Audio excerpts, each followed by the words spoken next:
Hey, everybody, welcome back to the One's Ready podcast. You're in the team room, and I have Diesel with us. Appreciate you joining us, dude. Absolutely. Appreciate Yeah, you, Chief. absolutely. Yeah. So, obviously, your real name is not Diesel. So, Yeah. what's your real name? Real name is Jared Harrison, Master Sergeant, United States Air Force, is what it says on my email signature. So, it must be official then. Absolutely. Well, how'd you get official. Diesel then? Oh, boy. I actually got that call sign.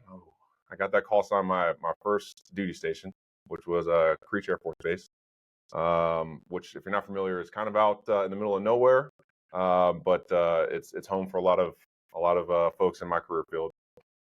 Yeah, and super not cool. Please tell me you put diesel in a gas. Yeah, you I don't did, know how didn't you guessed that so quickly, but that's exactly what happened. Yeah. Single-handedly delaying 24/7 combat operations by stranding my entire flight on Highway 95 for about 30 minutes. It was definitely a lesson learned. Yeah, well, it happens. Yeah, you live and you learn, you know? Yeah. And there's definitely worse call signs I could have got for that. So Yeah, well, I mean, diesel at least sounds, sounds super cool. Yeah. If you don't know the story. Yeah, exactly. It's pretty easy to guess, though. Well, cool. Well, how'd you find yourself joining the Air Force then? Oh, wow. Yeah, so ever since I was a little kid, I knew that I wanted to actually join specifically the Air Force. My father was Air Force for 22 years. He's by trade, he pretty much did every medical job you could possibly think of. He enlisted and then actually got commissioned later on in his career. So growing up, I always admired him. I remember to this day coming into the front door, and he was this is Blues Monday, and I remember he just looked so sharp. Oh yeah. Back in the day when we were doing Blues Mondays. Absolutely, Chief remembers. And I just remember that little flight cap, a little funny blue hat that he always had on. That I'll take it off his head, put it on my head. So ever since then, I knew I wanted to join the Air Force. I just didn't know what that really meant in the moment. Tried my hand at college, did some track and field, totally lost track of my actual academics. So that didn't quite work out, and which I think actually opened up a door for me to make arguably one of the best decisions of my life. Second to figuring out a way to get my wife to marry me. That was probably the best decision I made. And yeah, from there, walked in the recruiter's office and, went through the recruiter, had an amazing recruiter, Tech Sergeant Jones. He walked me through like, hey, these are all the opportunities you have with, the ASVAB score that you got. Like, pick your jobs. Okay. Love that. Put a bunch of all the most tactical jobs I could think of, aero gunner back then, load master, you name it. I was like, I want to be the most tactical person I could possibly. Didn't get any of those. Okay. Yeah. Fast forward, actually, again, another opportunity came knocking. Recruiter calls me up. My wife and I are apartment hunting, and he's like, "Hey, I got this job for remote pilot." Actually, correction, we've since gone through a rebranding. Yeah. Back then, it was unmanned vehicle sensor operator. I was like, "Okay, what is that?" He's like, "I don't know." I was like, I don't know either. "Outstanding. Let's do it. Yeah, he's like, "All I got is this little paragraph. I can't find anything about it." He's like, "You want to do it?" And at the time, I was like, I just want to get into the Air Force. So I took him up on that. And 2 months later, I was off in BMT. And I've been loving it ever since. That's awesome. Yeah. How old were you when you did this? 19. Okay. Yeah. So got married young, which I wouldn't change it for anything. My wife and I are coming up on our 14th anniversary. Nice. Congrats. So, yeah, I appreciate that. That's good. Yeah. Absolutely. Well, I mean, so I would say that you're probably in a unique position knowing, because of your dad and kind of being inspired by him to join the Air Force. I'd say you're probably in a unique position knowing that entire time you're like, I am joining the Air Force. That is my future. Absolutely. I saw what my dad did day in, day out. He would come home exhausted, but I could see even then as a kid, he loved what he did. I mean, you can't do something for 22 years and not love it. He loved what he did. And I mean, obviously that affected me and I think in a positive way. Yeah. I mean, so do you have any siblings or anything like I that? do. Yeah, quite a Did few. they join as well? No, actually. Well, weirdly enough, yeah, my brother, he did go through the recruiting process for the Army, or he started it up, I should say. But another opportunity came for him, and he's doing very well. He owns a gym in Cincinnati, Nice. Ohio. So he's doing wonderful. But yeah, actually, weirdly enough, I'm the only one of my 8 siblings that joined the military. Yeah. 8? Oh yeah, yeah, yeah. Oh Whoa. yeah. Man. Big family. Yeah, no kidding. Absolutely. I come from me and my brother, so it's like I don't. That's That's it. wild That's to all. me. Yeah. But that's all you knew. That's Like, it. Yeah. so this is all I know. And to imagine that I would have 7 other siblings. That's Just running around. That's man. good. That's That's good. busy. Yeah. Absolutely. But I mean, I love it. I love it. I got siblings all over the world. My older sister lives in Japan, Tokyo. We're gonna try and go out there this year, hopefully. Nice. Yeah, everywhere, Florida, Ohio, California. Love it. That's a lot of traveling. Yeah, I did. Yeah, holidays are definitely busy. So you alluded to the fact that there's been name changes now. So Yeah. what would we call the current profession if somebody wanted to go to a recruiter and go, hey, this is what I'm looking for because Absolutely. Diesel inspired me to do this. Like, what do I? Yeah. So as of right now, the one uniform Air Force specialty code is colloquially known as the remotely piloted aircraft sensor operator. So that's what I do. That being said, as I'm sure you're well aware, there's um, some mergers happening within the career enlisted aviator service. So we will eventually be known as, your recruiters should know this, when it happens next fiscal year, we're going to be 1 Alpha 1 X4s. We don't necessarily have a name yet, so there's a couple conferences in the next coming months. We're going to kind of flush out those details.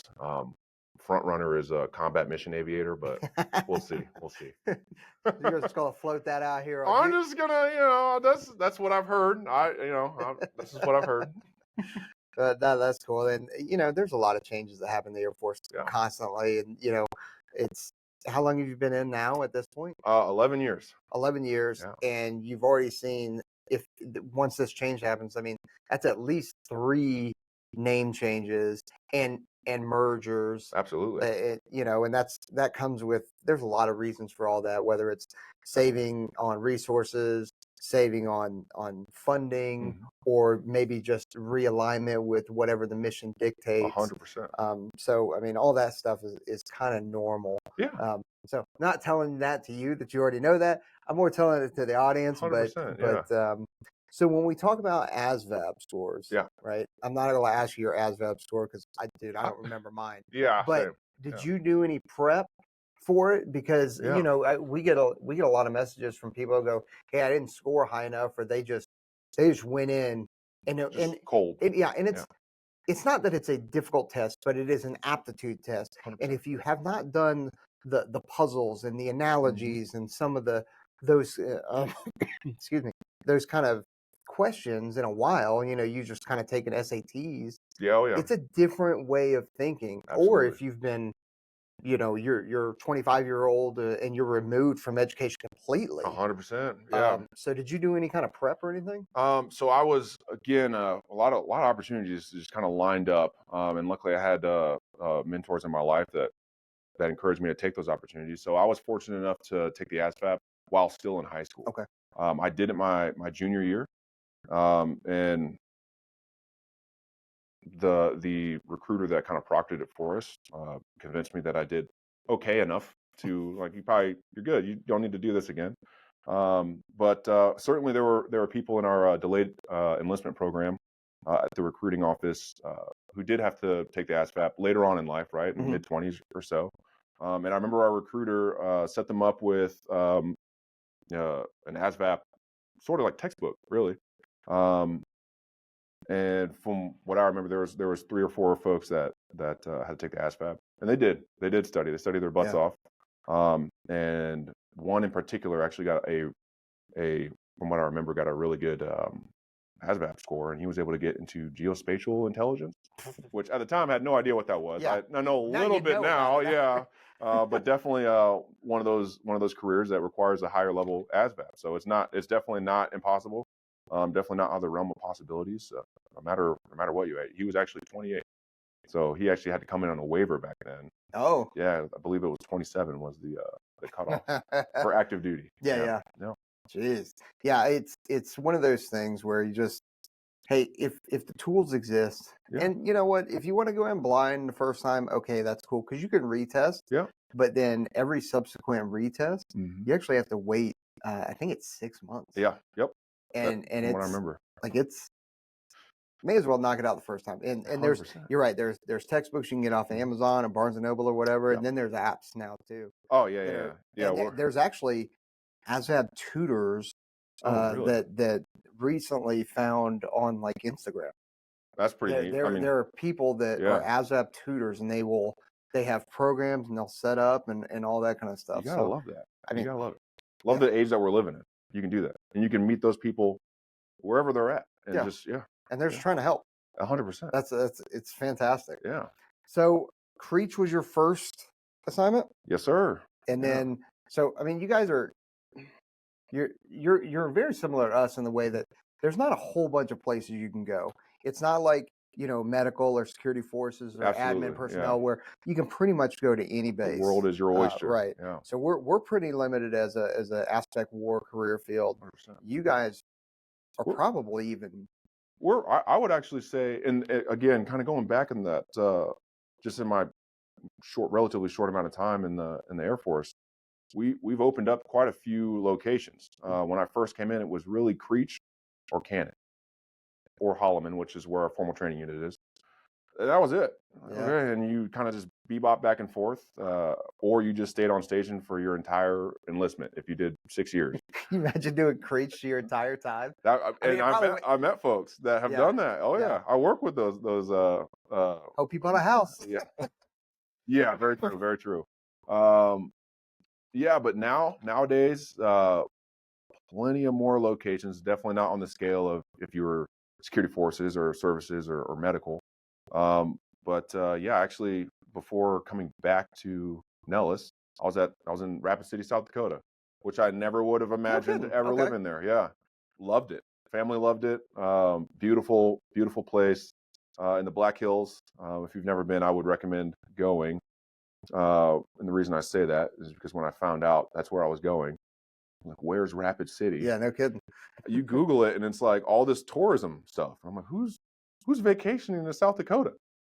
When living there, I'm like, this is beautiful. It's just amazing. Huh? Yeah, actually, I went back in the springtime to go visit a couple buddies, and fantastic place. Oh, okay. But yeah, you have places out in Missouri now, New York, California, and just the myriad of guard locations is unbelievable. So active duty certainly has grown as far as the locations that we are able to go to. Yeah. Yeah. And those other places you mentioned, with Missouri and New York, stuff like that, those were active duty? Yeah. So Wow. yeah, there's a formal training unit out in Syracuse now. California, there's another. Both of those are actually detachments of Holloman's formal training unit. And then yeah, out in Whiteman, you have the 20th Attack Squadron, the Hellhounds. They do great work out there. And I forgot to mention South Carolina. Shaw's got some too. Absolutely. Man, I didn't know that all those existed. It went like that. Florida's another one. Hurlburt for your Air Force Special Operations Command folks. Yeah. Yeah. Oh Jeez. yeah. Well, if there was ever any doubt on whether or not the future is, remotely piloted aircraft, we're here, and it's only gonna. This is what I kind of tell my folks. Today is the worst it's ever going to be again. Right? It's only going to get better. Yeah. As we continue to march forward with what this enterprise looks like. Yeah, and you're right. There are random. I say random locations like the Happy Hooligans that are out in North Dakota, Fargo, North Dakota. Yeah. I love them. Would have never thought that they'd have somebody in Fargo, but those dudes are doing work. Oh yeah. The guard units are not hanging out because that's kind of the beauty of remotely piloted aircraft. So Absolutely. we'll just talk about the MQ-9 then Absolutely. as it sits, because that's the kind of most Definitely. proliferated one. And like it's just really cool that you guys could be flying one out here at Creech or even here. So Yeah. you guys have a what do we call the cockpit? So, I oh, that's say a very like contentious yeah, topic I'm there, Chief. sure. Yeah, I'm So, already messing up because I'm sitting here going like, man, do I get into this? Yes, let's no, get no, into you this. nailed it. It is called a cockpit colloquially across at least the weapon school, right? But if you look into our technical orders, right, you'll see ground control station, Okay. which I know I'm going to get a bunch of Jeez. heat from the fellas across the street. Yeah. But Good. yes, That's really what I'm here to do is yeah. set you Oh up. yeah, here we go. I'm not going to get into it. This is going to be in the next Okay, roll so call. the GCS. Yep. Okay, and that's what you guys are. And what are we looking at inside of GCS? Yeah, so you'll have two pilot sensor operator workstations and then multiple what we call multiple function workstations. And if you could imagine, you have 24-inch screen in front of you, another one stacked on top of that, another 24-inch monitor here stacked on top of that, same thing in the center. So you have roughly 6 screens, depending on the cockpit configuration, with just massive amounts of data. It's unreal. It's wild. It is. And the pilot is exactly the same way. So that's kind of what you walk into when you walk into a cockpit, if you will.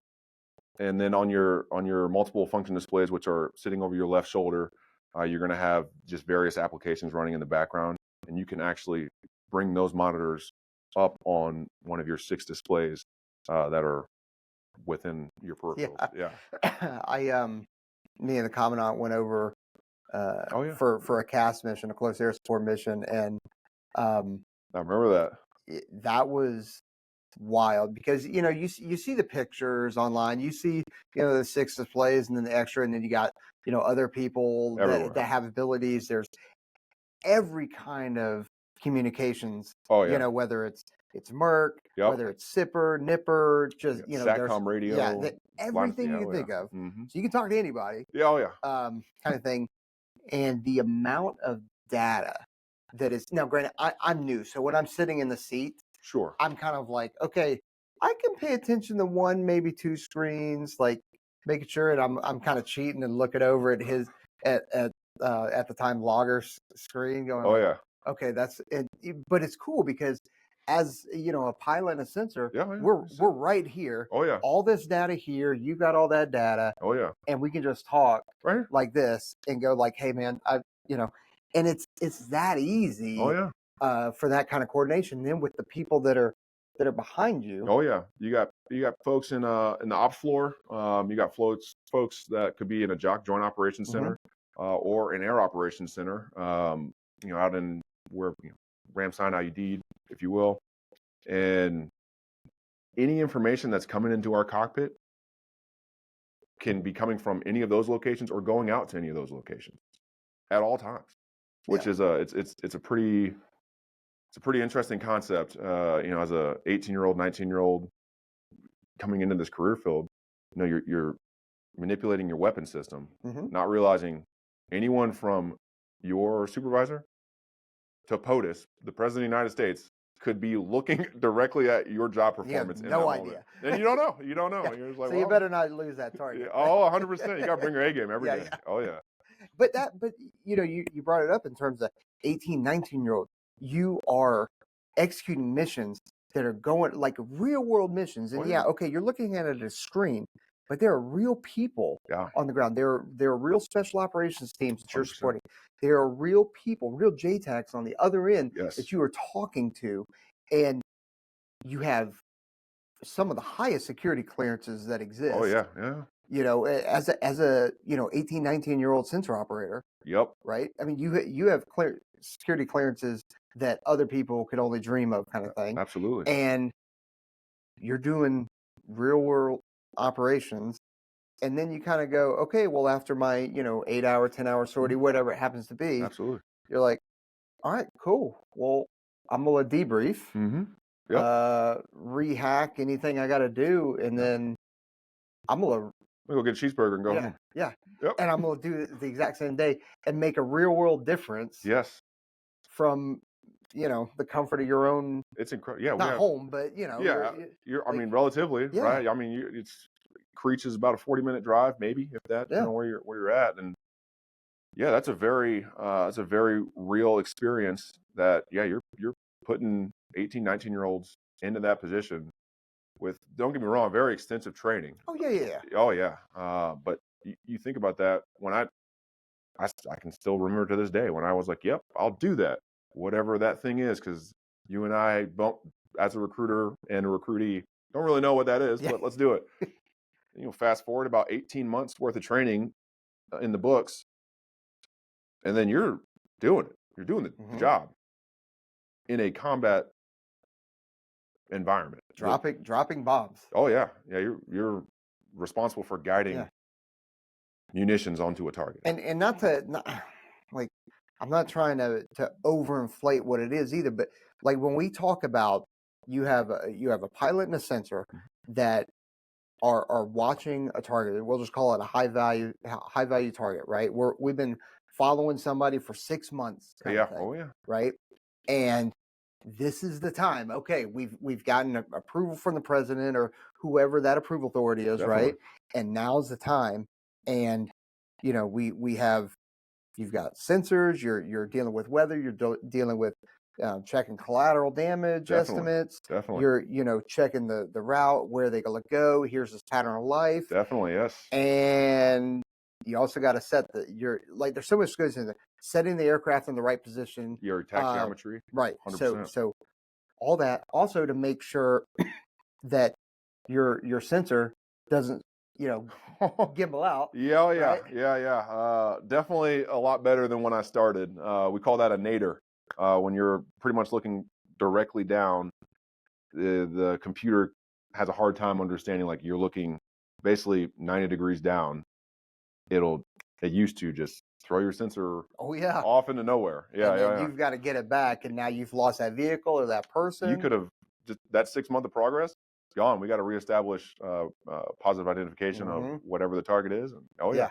And then it's not only setting the sensor up for success so that it doesn't nadir, right? definitely. But it's also making sure that whatever gets thrown off, whether we're talking about GBU-12s, Hellfires, Yep, whatever it is, has the best opportunity to hit definitely, that target, definitely. because maybe they're in an urban canyon, with buildings around it, or where collateral damage. Oh yeah, It's there is a lot that needs to go into every single strike, and that's where.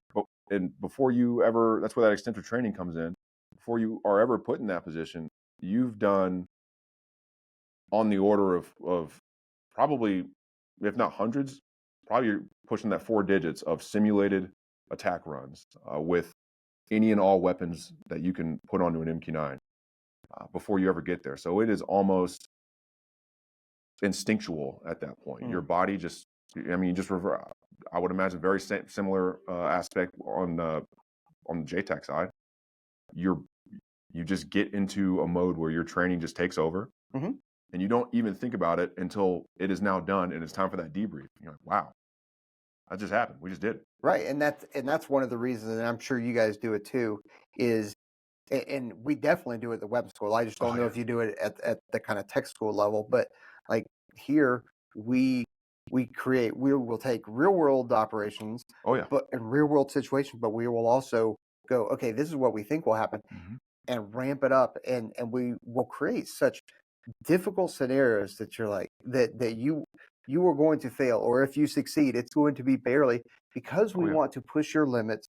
We want you to learn what your own limits are, Definitely. and we want you to, and it actually helps generate um, the kind of the creativity of going like, okay, I know what the reg says and I know what the TTP says, Mhm. but you know what? I think if I do this, Oh yeah. will help, or that will work in this situation.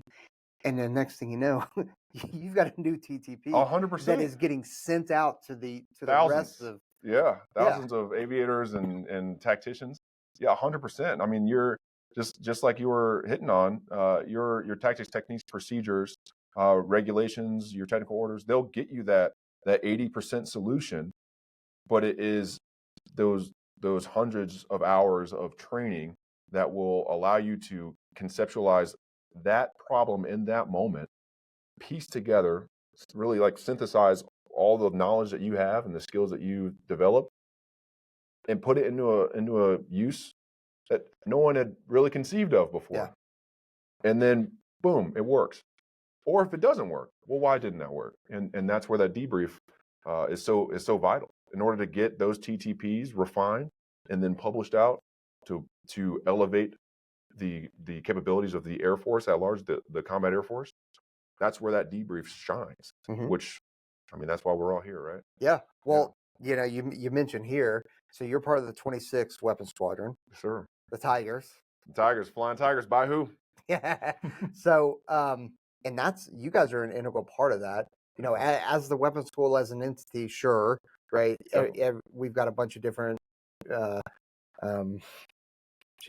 mission design series. I try and not use acronyms, and then when I do try and spell them out, I'm like, I know the acronym. Oh yeah. But anyway, so you got a bunch of different platforms all here that are helping to, you know, create patches. Definitely. You know, so you're an advanced instructor course patch, sensor patch with the Tigers. Absolutely. So what does all that entail? Yeah, so so our advanced instructor course runs concurrent with our weapons instructor course, and it's a 5.5-month long course, and it goes through any and all mission sets of the MQ-9, which by its very nature is a multi-role platform. The MQ-9 can be called to do, whether it be air interdiction, you're doing some kind of strike coordination and reconnaissance, close air support, where we get to work with our trench brethren and the bubbas over in the trough, and over to combat search and rescue, and then kind of all comes together, culminates in a capstone known as weapons school integration, where we get to put all of those mission sets together. Our students we set the conditions so that the environment will allow them to, again, synthesize all that knowledge that they've accumulated over the last 4.5 months, 5 months, and put it into application in a controlled environment where, just like you were saying, failure is likely, because I want you to fail here so that you can learn here before we release you as newly minted patches, advanced instructors, where now your job is to be that advisor to your commander, to your director of operations, as it pertains to anything and everything weapons and tactics related. And so that's really the core of what we do here. Yeah. Oh, absolutely. And it, like I said, it spans across all the different platforms. And so, how many are you guys like? So, let me take a step back, actually, as I cough.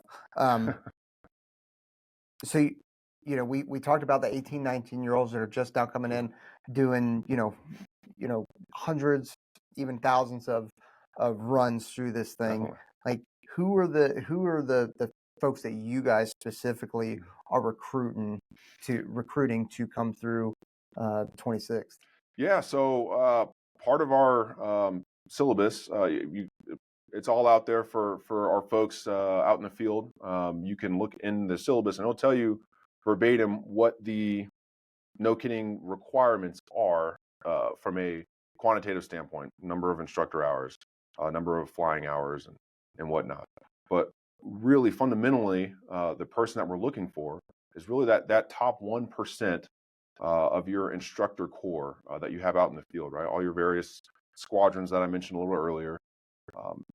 Our community is I wouldn't necessarily say unique, but in the remotely piloted aircraft community, all of our instructor upgrades are done in-house. That means they're done at the squadron level. There's no formal training unit that you go to get your instructor qualification. And so you're going to see kind of like a different smorgasbord, if you will, of just skill levels, competencies, and kind of focus areas at each of the individual squadrons. But there are some common, like, just core traits that we look for, which are tend to lend themselves to that top 1%, which is your folks that are going to be go-getters. They're going to be self-starters. First and foremost, they're going to have a passion for the job, a passion to teach and lead.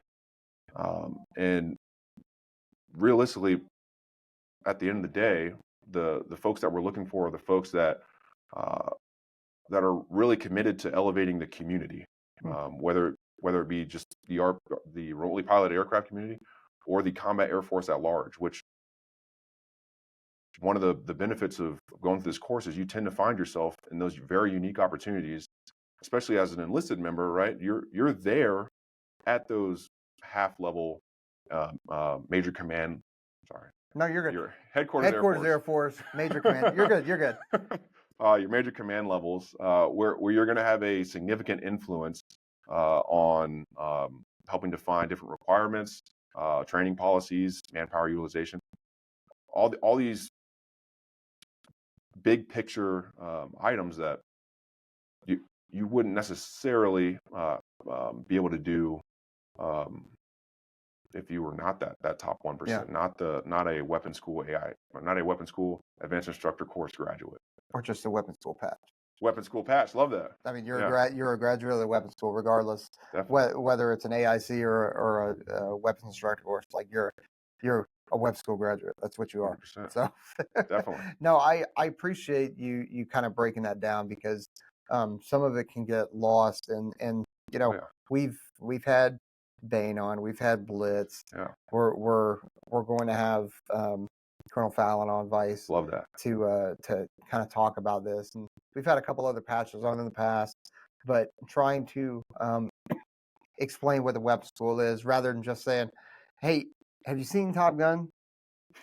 It's the Air Force's version. Yeah. Oh yeah. Except ours, there's so much more to it, and it's not the downgrade of the Top Gun. It's just it's different mission sets, and we're trying to get after different things. 100%. But it's kind of the same or similar type construct. It's what the public could recognize, right, without having to have just a significant understanding of like background information. Yeah, exactly. Yeah. So talk to me a little bit about that relationship between you and the pilot that are sitting there right next to you doing this mission. Oh, 100%. So obviously the pilot is going to be also known as the pilot in command. So at the end of the day, the pilot is ultimately responsible for making sure the mission is accomplished, whatever we're tasked with for doing that day. The unique setup of our remotely piloted aircraft operations is that as a sensor operator, just like you mentioned, I'm just sitting right next to him and we're in earshot. There's no, while there's hundreds of radio calls going out, if it's really convoluted, we can literally just flip our headset up, have a conversation like, hey, this is what I'm seeing. What are you seeing? So really at the end of the day, as a sensor operator, my job is to understand what the pilot's intent is for how they plan to accomplish the mission that day, take their plan, and then manipulate my various payloads, whether it be electro-optical, infrared, shortwave, infrared, and whatever, synthetic aperture radar. I don't know if I said that already. Manipulate those systems in a way to accomplish that my pilot's intent. And really, at the end of the day, crew save is always a good save. If I see something, my general situational awareness of what is happening on the ground is 9 times out of 10 going to be much higher than the pilot's understanding of what is occurring on the ground, because the pilot is sitting there maintaining airspace, making radio calls. Like you mentioned, we have 6 different monitors. On those monitors, there's a multitude of various texting applications. Yep. So they're talking to who knows how many people and trying to pass information, gain information. And I'm sitting there, eyes glued to the ground, glued to the screen, watching the battle happen and develop before my eyes. So that pilot, they'll come back, as long as you have good crew resource management, that pilot in theory should come back into the fold, and they're going to rely on the sensor operator to bring them back up to speed. What's going on? Where are my friendlies at? Raj, where's the target? Awesome. And it's the sensor's job to be Johnny on the spot. And what's again, amazing about remotely piloted aircraft operations. I'm sitting there. I can reach over and point on the pilot screen. Yeah. These are Right the good guys. here. Yes. Bad guys here. Got it. And it is a it's just an ongoing exercise in uh, team dynamics and Yeah. trust. You have to trust the pilot, and the pilot has to trust the sensor operator in order for that mission to be successful. If there's no trust, the pilot can't coordinate with insert external agency here to either pass the information necessary for if we have a JTAC on the ground and they're trying to do voice communications. If the pilot can't trust the sensor to do what the sensor needs to do, they're not going to be able to pass any of that Yeah. information. And now the entire CAS team in that situation is going to suffer for that, Yep. and vice versa. As a sensor operator, if I'm doing a moving target engagement or a moving target track, whatever have you, I need to trust the pilot is going to do the thing that we've practiced so many times before, so that he or she can set me up in the right way to ensure that no collateral damage occurs. The target is met with the effects that we intend to place on them, and without that trust or that teamwork, it doesn't happen. So again, it comes from hundreds and thousands of hours of training those tactics, techniques, procedures. So no matter which pilot's sitting there or which sensor is sitting here, we both have that understanding of those tactics, techniques, procedures, so we can anticipate what each other's going to do before we even have to say anything. Well, that's you already mentioned, but that's what I was going to ask is there just a certain pool of pilots that each sensor will fly with? But you got a pool of pilots, you got a pool of sensors, and then you guys will only fly with a couple, or is it just like, hey, whatever, if you're in the unit, we can fly together kind of thing? Yeah. Basically, it boils down to if you're in the same squadron, you can fly with anyone in that squadron. Okay. Typically, your operational squadron is going to fall into 3 flights. So you're generally going to fly with the same handful of pilots and the same handful of sensors on any given day. But referencing back to my time at Ellsworth, South Dakota, kind of a unique challenge there was we had 24/7 operations, but the base would close down due to winter storms Weather. and blizzards, and so you could very much find yourself on what they call the snow crew. So you from October 1st until May 31st, you had to bring a 72-hour go bag.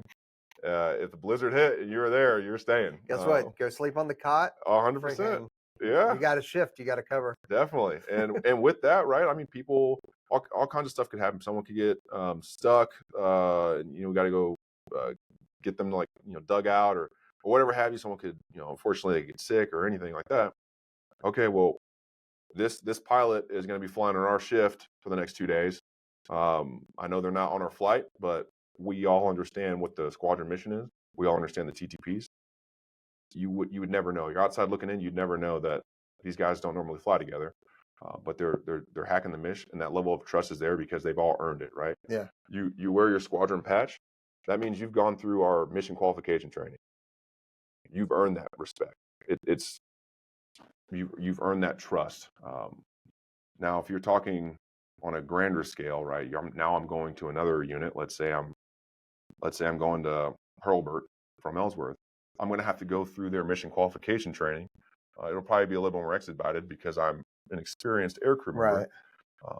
But again, once you get to that mission qualification training, you're like gloves are off. You're good to go.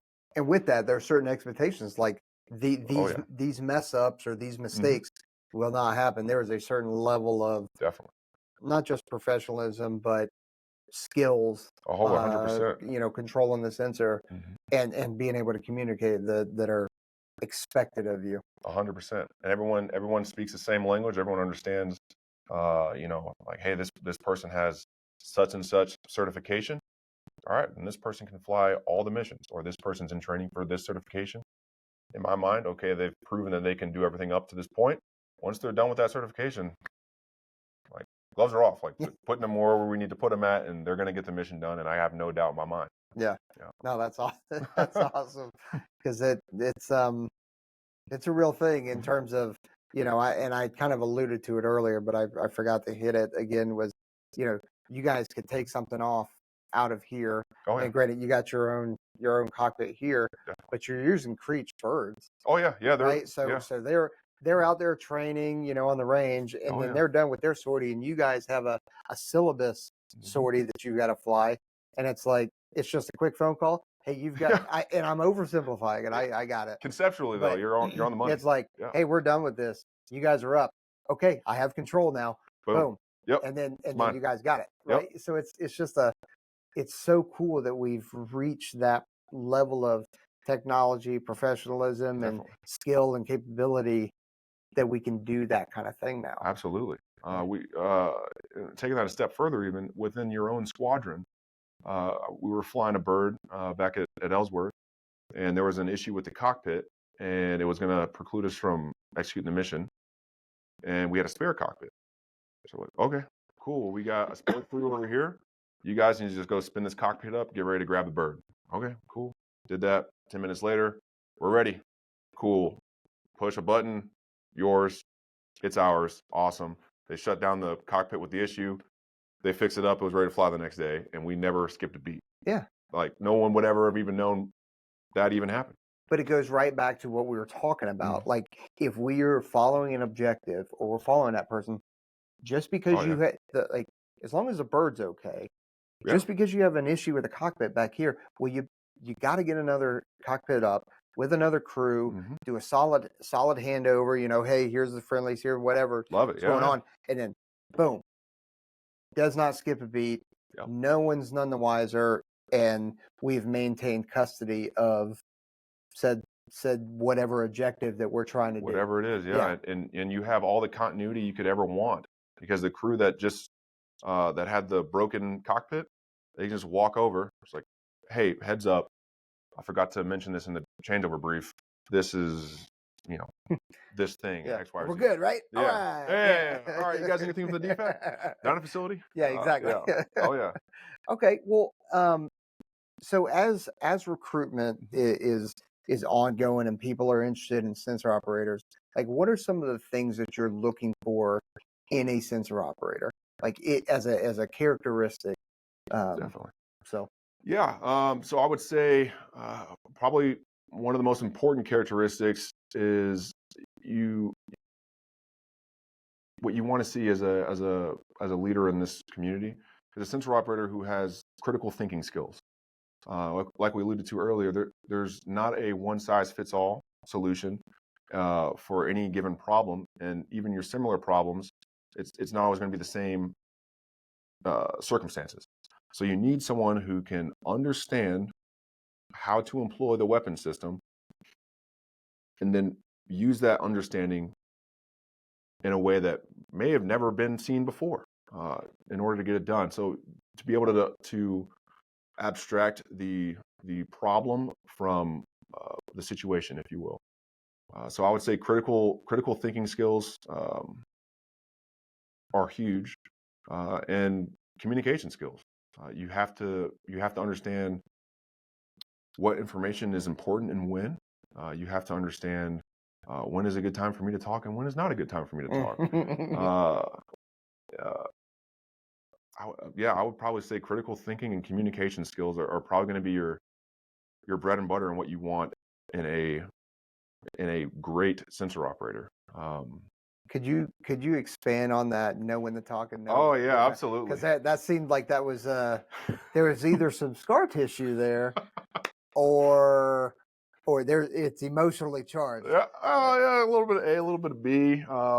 Yeah, so like we were talking about before, we're sitting there with the pilot, and we could just have a conversation just like this. I could flip my mic up, and we'll just talk.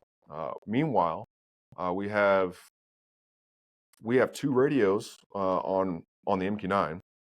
Typically here we execute in a two ship. I can listen to my wingman's radios as well from my cockpit. So I could listen to four radios at the same time. And on top of that, we have a intercom system that allows us to talk to our wingman without ever having to go over line of sight radio. So I could have four radios happening at the same time while we're also trying to type or what have you. And then compile the fact that I can just talk to the pilot. So having a clear understanding of the communication priorities is paramount, because what you don't want to happen is you could have anywhere from one other aircraft to 100 other aircraft on the same frequency, all trying to pass information to each other to affect the fight. And I talk over a very critical piece of comm, and we miss it, and we fly into a threat, and we get shot down. Not a good day for anyone. We're not helping the fight.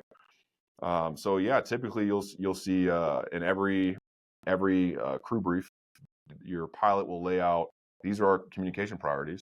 First is going to be anything safety of flight. If you see me flying into a threat, I don't care what's happening. You tell me to turn around. Exactly. Then next is going to be typically anything external to the flight. So pretty much those 100 other people that are talking, if someone's talking, You're just not. be quiet. Yeah, exactly. And then anything internal to the flight. Cool. If Dash 2 is trying to tell me something, sensor, I need you to be quiet right now. And then lastly is anything internal to the cockpit, because I can wait, right? And we don't have to go over anyone else's communications channels. Yeah. We just talk like this. I'm like, okay, cool. I know they're getting ready to finish their transmission. After that, I'll just real quick directive, pilot turn left, vehicle follow. Yeah. Okay, cool. Pilot can do that and keep going.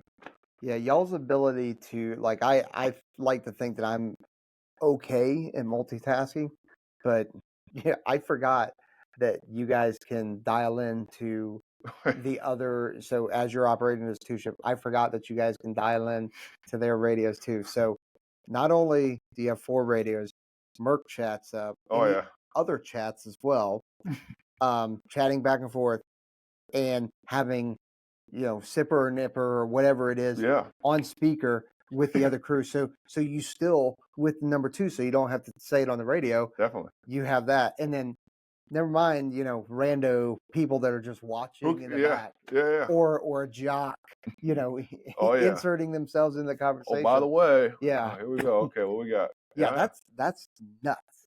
Yeah. But again, it kind of comes back to what you mentioned earlier, right? If the military is nothing else, it is one of the premier institutions for any type of technical training you could possibly imagine. We're good at training. Yeah, well, yes, we are. Yes, we are. I would have never imagined that when I was signing up for the Air Force, that I would be doing any of this, right? Let alone when you break it down like that, it sounds really incredible. But when you've done it now for countless hours, Whatever. it's just a very small little, like 30-second little blurb in a crew brief of like, here's how we're going to do this today, and bam, bam, bam, bam, bam, and then just keep going, and you don't even think about it twice, because that's just what you've been trained to do. Mm-hmm. Yeah. I mean that's why you could make the argument of, hey, why do you guys just train all the time? Like, you're always training. There's especially here at Nellis, but I remember being at Hurlburt Field, there was always complaints on some of the neighborhood apps or Facebooks or whatever about, like, well, they're just flying and it's just so loud, and it's like, well, okay, but why do they have to fly every single day and shoot every single day? It's because we have to train till we don't get it wrong. Exactly. And that's why we have to do it every single day, over and over again. Get those repetitions in. Definitely. Because if not, when you fight the way you train. I know a lot of people say you train the way you fight. No, you fight the way you train. And if you do a bad job or a poor job of training, or you don't train for what the mission is, you're going to fail. Definitely. Or you may not fail, but you're going to struggle through it. Oh yeah. You're going to find out the hard way. Yeah. And not only that, this is a business of your mistakes could cost lives. Oh yeah. Or your own. Definitely.